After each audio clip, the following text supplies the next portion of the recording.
नमस्कार, स्वागत है आप सभी का। मेरा नाम है प्रेमपाल सिंह और आप जुड़ चुके हैं हमारे YouTube प्लेटफॉर्म से। हम डिस्कस कर रहे हैं एलटी ग्रेड इकोनॉमिक्स और जीआईसी इकोनॉमिक्स के कुछ मिक्स क्वेश्चन। तो एक क्लास जो हमने कल ली थी उसमें हमने 20 क्वेश्चन डिस्कस किए थे और आज हम उससे आगे डिस्कस करेंगे। तो एक बार सभी लोग जुड़ जाएं क्लास के साथ और क्लास को शेयर कर दें। अगर कुछ स्पेसिफिकली पूछना है, आपको कोई डाउट है किसी भी टॉपिक से रिलेटेड, आप कमेंट बॉक्स में कमेंट एक बार छोड़ दीजिए। उसको हम कंसीडर करके अगली क्लास में आपको एक्सप्लेन कर देंगे, क्योंकि ये लाइव क्लास नहीं होती है, ये रिकॉर्डेड क्लास है और इसका प्रीमियर चलता है। ठीक है, चल question number 21। 11th 5-year plan aims to reduce the poverty ratio by what percentage by the year 2012।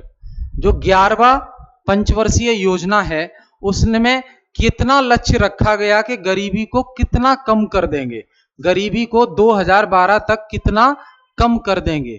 तो 11th 5-year plan aims to reduce the poverty ratio. Poverty ratio है जो गरीबी का अनुपात है, जो गरीबी का अनुपात, जो गरीबी का अनुपात है, इसको हम 2012 तक कितना कम कर देंगे, कितना कम कर देंगे। तो ये कितना लक्ष्य रखा था हमने, तो 10% का लक्ष्य हमने रखा था। कितना रखा था? 10% का लक्ष्य रखा था। अब एक बार इधर देख लीजिए, ये जो 5-year प्लान है F/P यानी कि पंचवर्षीय योजना, तो ये पंचवर्षीय योजना टोटल 12 थी। कितनी थी? टोटल 12। पहली पंचवर्षीय योजना की अगर हम बात करें, फर्स्ट 5-year प्लान, तो ये 1951 से 1956 तक थी। ये 1951 से 56 तक चली। और अगर लास्ट वाली हम योजना की बात करें, यानी कि 12th 5-year प्लान, ये 2012 से 2017 तक के लिए थी, 12th 5-year प्लान। ठीक है, लेकिन होता क्या है कि ये 2012 से 17 के बीच में 2014 आ जाता है और 2014 में देश में सरकार बदल जाती है और मोदी गवर्नमेंट आ जाती है। तो उस टाइम पर मोदी गवर्नमेंट ने क्या किया, अगस्त 2014 में जो योजना आयोग था, पंचवर्षीय योजनाओं से संबंध रखने वाला योजना आयोग, इस योजना आयोग को खत्म कर देते हैं। अब जब योजना आयोग ही खत्म हो गया तो योजना आयोग को चलाने वाली जो पंचवर्षीय योजना है वो भी खत्म हो गई। तो ये जो 12th 5-year प्लान है, ये चलना तो था 2012 से 17 तक, लेकिन चला कितना? 2012 से 14 तक, 2 ही साल चला। अब ऐसा नहीं है कि प्लानिंग कमीशन खत्म हो गया तो उसकी जगह पर कोई और बॉडी नहीं आई। योजना आयोग की जगह नीति आयोग आ जाता है। योजना आयोग की जगह क्या आता है? नीति आयोग आ जाता है। अब जो नीति आयोग की स्थापना 1 जनवरी को हो जाती है 2015 में। अध्यक्ष प्रधानमंत्री ही होते हैं, प्लानिंग कमीशन के भी अध्यक्ष प्रधानमंत्री होते थे, नीति आयोग के अध्यक्ष प्रधानमंत्री होते थे। ठीक है, याद रखना है। आई होप क्लियर है। आगे देखिए, which of the following is are the indicator used by IFPRI to compute the global hunger index report.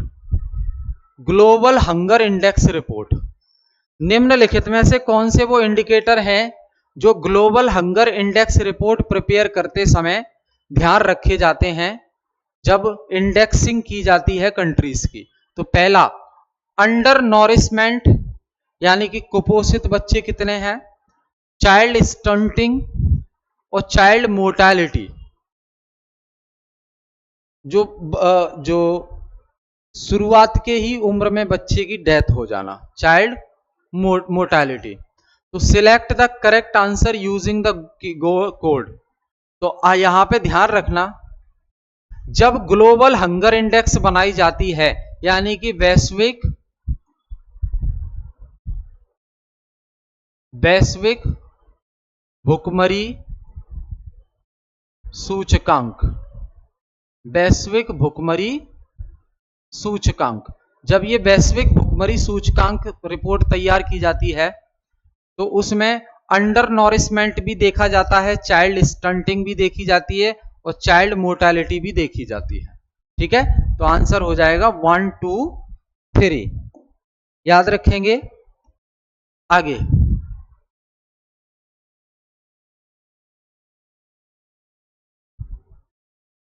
Which of the following is a method to eradicate poverty, गरीबी को खत्म करने से संबंधित तरीका कौन सा है, गरीबी को खत्म करने से संबंधित मेथड्स कौन सा है। मोर इन्वेस्टमेंट इन प्रोडक्टिव एक्टिविटीज, क्या हम प्रोडक्टिव एक्टिविटीज में ज्यादा से ज्यादा निवेश करें, उससे गरीबी खत्म होगी। या बी, इंक्रीज्ड सेविंग, सेविंग को बढ़ावा दें हम, जिससे सेव कर पाए लोग। सी, पॉपुलेशन को कंट्रोल करें हम। तो भाई देखो, गरीबी बढ़ने के पीछे जो कारण हैं, उन्हीं कारण को सॉल्व कर दिया जाए तो वो उपाय बन जाएंगे गरीबी खत्म करने के। फॉर एग्जाम्पल, जब हम देखते हैं कि गरीबी बढ़ने के पीछे कारण क्या है, जनसंख्या का बढ़ना, तो अब पूछा जाए कि गरीबी को कंट्रोल कैसे किया जाए, तो जनसंख्या बढ़ना कारण था, अब जनसंख्या को बढ़ने से रोक दो तो वो उपाय बन जाएगा। समझ रहे हैं? तो ध्यान रखना, प्रोडक्टिव एक्टिविटीज में ज्यादा से ज्यादा निवेश करेंगे तो वहां पे लोगों को काम मिलेगा, रोजगार मिलेगा, इससे उनके पास पैसा पहुंचेगा और गरीबी दूर होगी।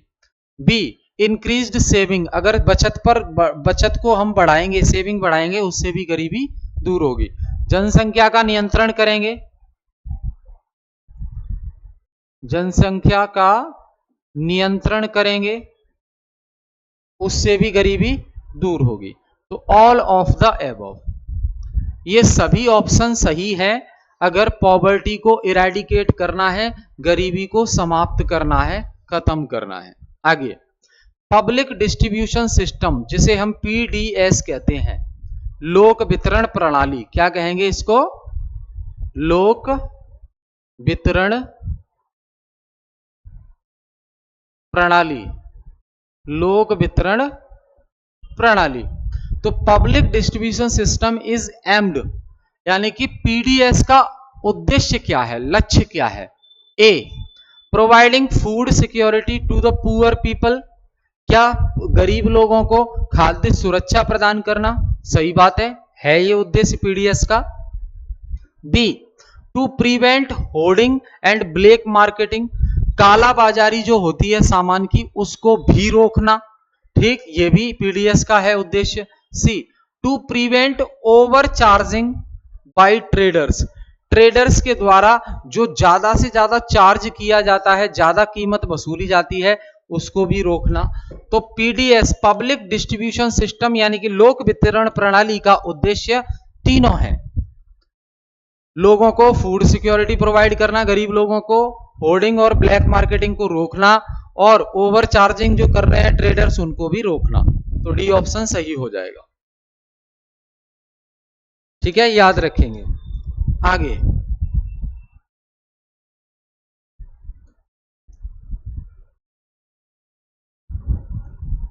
निम्नलिखित में से कौन सा प्रोग्राम गरीबी हटाने के लिए चलाया गया, तो इंटीग्रेटेड रूरल डेवलपमेंट प्रोग्राम, ये भी है। ट्राइसेम, ये भी चलाया गया।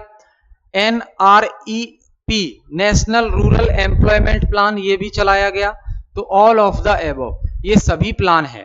अब यहां देखो, एक और बेहतरीन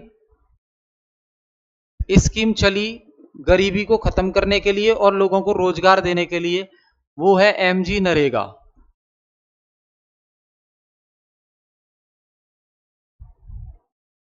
महात्मा Gandhi National Rural Employment Guarantee Act 2005, Mahatma Gandhi National Rural Employment Guarantee act.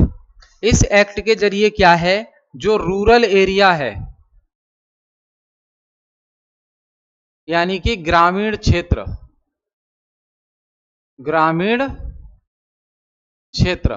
वहां पे लोगों को गारंटी से कम 100 दिन का रोजगार देना, 100 दिन का रोजगार देना।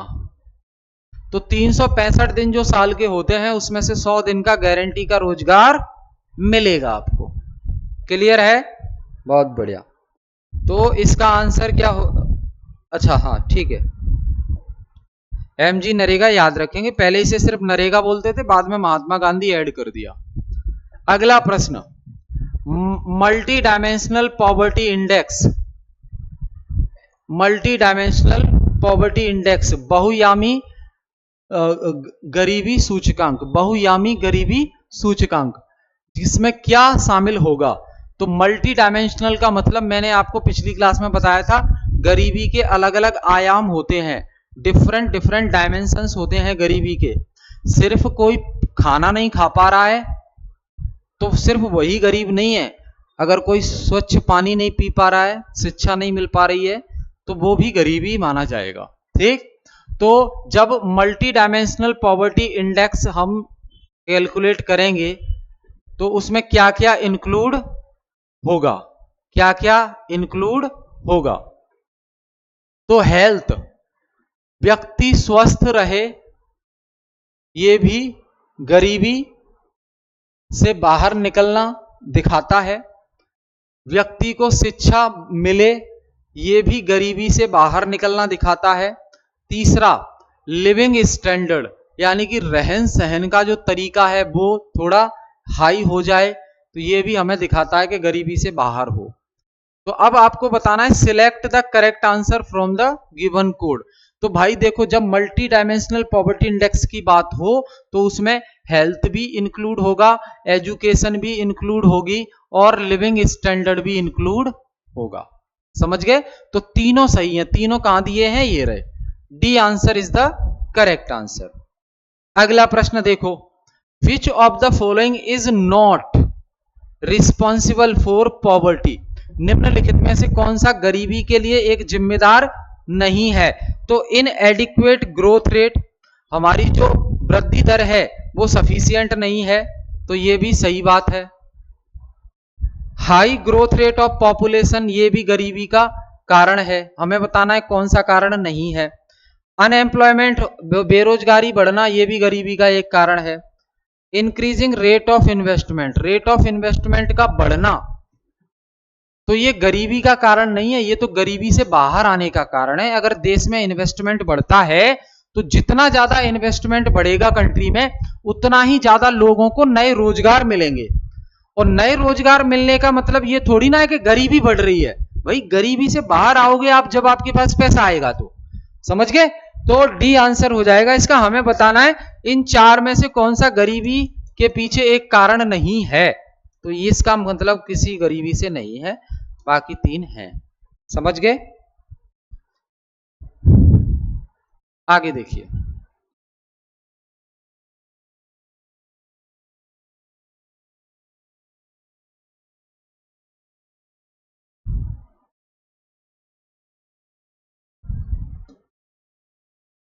विच of the following is not considered as social indicator of poverty, निम्नलिखित में से किसे पॉवर्टी का सोशल इंडिकेटर कंसीडर नहीं किया जाता? तो less number of means of transport, यातायात के साधन बहुत कम है। इलिटरेसी लेवल, अशिक्षा का जो स्तर है वो बहुत ज्यादा है।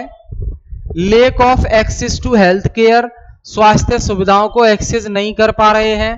या लेक ऑफ जॉब अपॉर्चुनिटीज।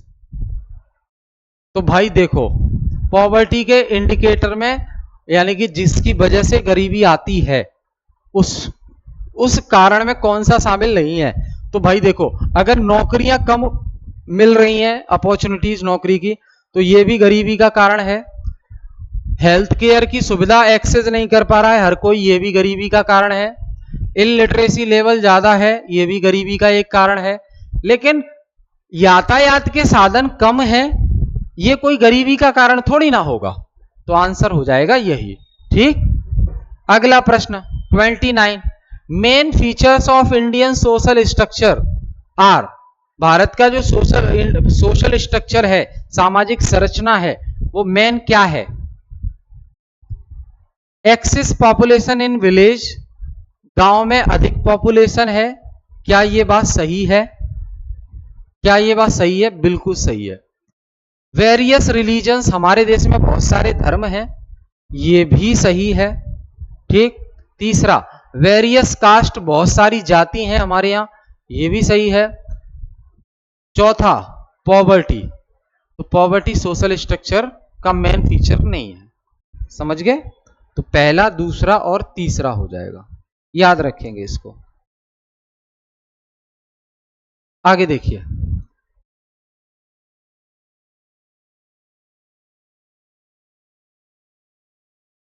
इस क्वेश्चन को देखिए क्या कह रहा है।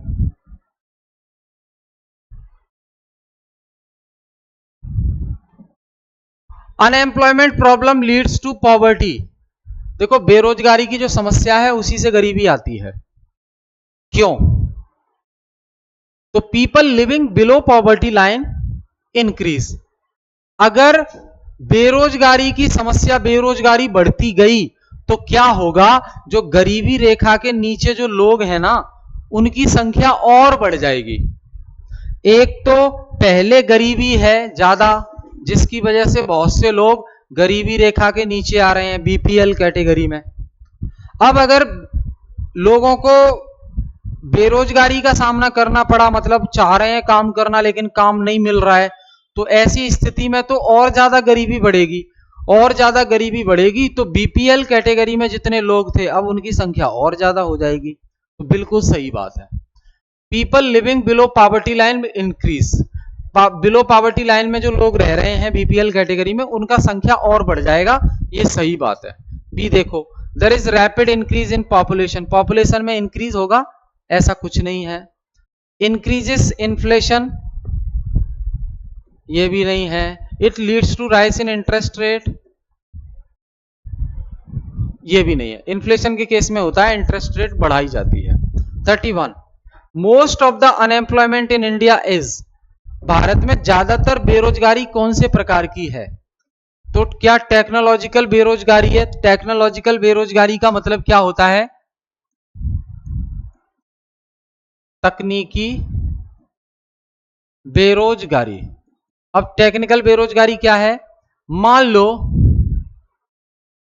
जैसे बैंक है, कोई बैंक है, बैंक में एक कैशियर बैठता था जो कैश जमा करता था, लेकिन अब बैंक में मशीन आ गई, टेक्नोलॉजी आ गई, मशीन आ गई, तो अब मशीन में ही पैसा जमा हो जाता है, कैशियर की आवश्यकता नहीं पड़ी, तो इसकी नौकरी खतरे में चली गई। समझ गए? तो ऐसी बेरोजगारी ज्यादा नहीं है।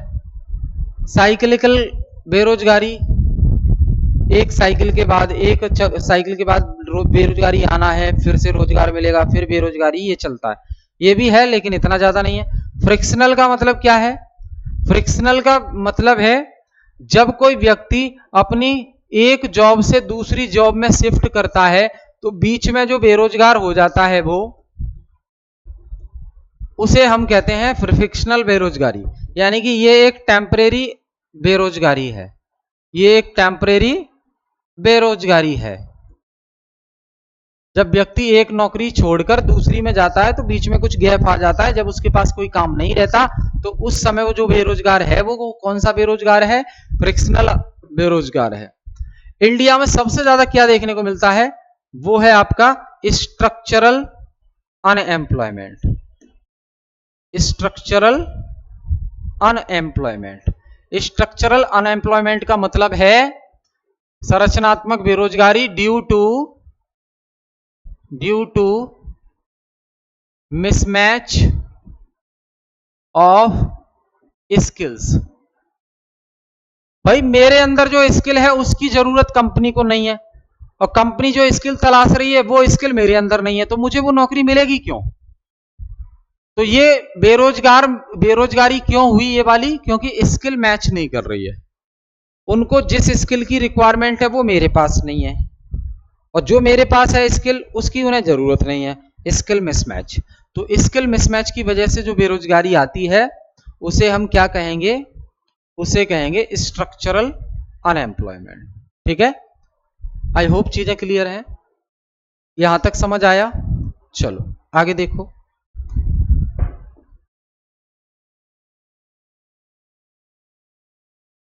डिसगाइज्ड अनएम्प्लॉयमेंट का मतलब क्या होता है? तो डिसगाइज्ड अनएम्प्लॉयमेंट को समझ लो आप, इसे हम छिपी हुई बेरोजगारी भी कहते हैं। छिपी हुई बेरोजगारी, डिसगाइज्ड अनएम्प्लॉयमेंट। होता क्या है, ये ज्यादातर हमें देखने को मिलता है एग्रीकल्चर सेक्टर में, कृषि क्षेत्र में ये हमें देखने को मिलता है। ठीक है, तो डिसगाइज्ड अनएम्प्लॉयमेंट को अगर डिफाइन करें हम तो कैसे डिफाइन करेंगे? तो more peoples are employed, more people are employed than actually needed. More peoples are employed than actually needed, मतलब वास्तव में जितने लोगों की जरूरत है उस काम को करने के लिए उससे कहीं ज्यादा लोग लगे हुए हैं उस काम में। तो एक्स्ट्रा जो लोग काम कर रहे हैं वहां, क्या उनके काम करने से कोई प्रोडक्टिविटी, उत्पादन क्षमता बढ़ जाएगी क्या उस जगह की? नहीं, उत्पादन उतना ही रहेगा। बस जो एक्स्ट्रा में जो लोग काम कर रहे हैं उनको तो लग रहा है कि उन्हें नौकरी मिल गई, उन्हें रोजगार मिल गया, लेकिन वास्तव में उनके जाने से कोई एक्स्ट्रा प्रोडक्टिविटी नहीं हुई है। तो किस बात का रोजगार? तो ये छिपी हुई बेरोजगारी होती है, डिसगाइज्ड अनएम्प्लॉयमेंट रहता है। अब कौन सा ऑप्शन है? ऑप्शन और देख लेते हैं इसका। पहला तो नहीं है, unemployment resulting from change in technology, technology में चेंज होने की वजह से जो अनएम्प्लॉयमेंट आए वो कौन सा अनएम्प्लॉयमेंट है? बताओ भाई। तो वो है आपका स्ट्रक्चरल अनएम्प्लॉयमेंट, स्किल मैच नहीं कर रही है। Fall in productivity of labour, labour की प्रोडक्टिविटी में फॉल, या फिर C marginal productivity of labour is zero, जो लेबर एक्स्ट्रा में काम कर रही है उसका जो मार्जिनल प्रोडक्टिविटी है वो जीरो है, क्योंकि उनके वहां एक्स्ट्रा काम करने से एक्स्ट्रा प्रोडक्टिविटी नहीं हुई। क्लियर है? याद रखेंगे।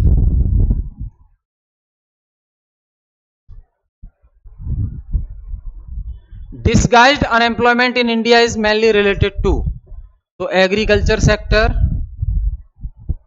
और आपका रूरल सेक्टर, अर्बन में नहीं मिलता है, कृषि और ग्रामीण क्षेत्र में ही हमें डिसगाइज्ड, जो अभी हमने बात की छिपी हुई बेरोजगारी की, ये हमें वहीं मिलती है। ठीक है। 34 the number of persons who remained unemployed for a major part of the year is called, कुछ लोग पूरे साल में कुछ समय के लिए बेरोजगार हो जाते हैं, ऐसे लोगों को क्या कहेंगे? Usual status unemployed, usual status unemployment कहेंगे इसको। वीकली स्टेटस नहीं, यूजुअली होता है ये। यूजुअली मतलब आमतौर पर ये देखने को मिलता है। 35 which of the following method is not used by NSSO, national sample survey Organisation, और the measurement of unemployment in India, भारत में बेरोजगारी के मापने के लिए कौन सा मेथड यूज नहीं किया जाता? तो यूजुअल प्रिंसिपल स्टेटस मैच किया जाता है, करंट वीकली स्टेटस मैच किया जाता है, डेली स्टेटस मैच किया जाता है, लेकिन मंथली स्टेटस पर जो बेरोजगारी है वो चेक नहीं की जाती। समझ गए? ध्यान रखेंगे। 36 in India which one of the following collects and publish the unemployment index, निम्नलिखित में से कौन जो बेरोजगारी सूचकांक है वो पब्लिश करता है? Planning commission, planning commission, finance commission, NSSO, एक और ऑप्शन है देख लेते हैं, यूएनओ। नहीं तो बेरोजगारी से संबंधित जो इंडेक्स है वो कौन पब्लिश करता है? NSSO, national sample survey organisation, national sample survey organisation, NSSO publish करता है। ठीक है, अब मैंने आपको बताया एनएसएसओ, लास्ट क्लास में बताया था एनएसएसओ प्लस सीएसओ, इन दोनों को मर्ज करके एक नई बॉडी बनाई है एनएसओ 2019 से। आगे देखिए,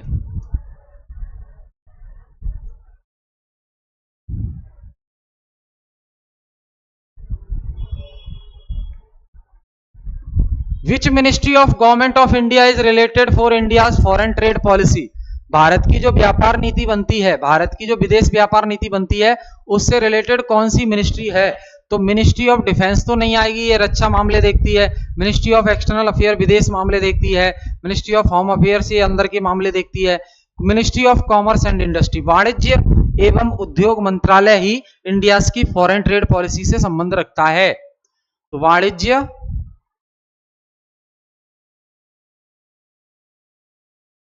एवं उद्योग, वाणिज्य एवं उद्योग मंत्रालय इसी से संबंध रखता है। क्लियर?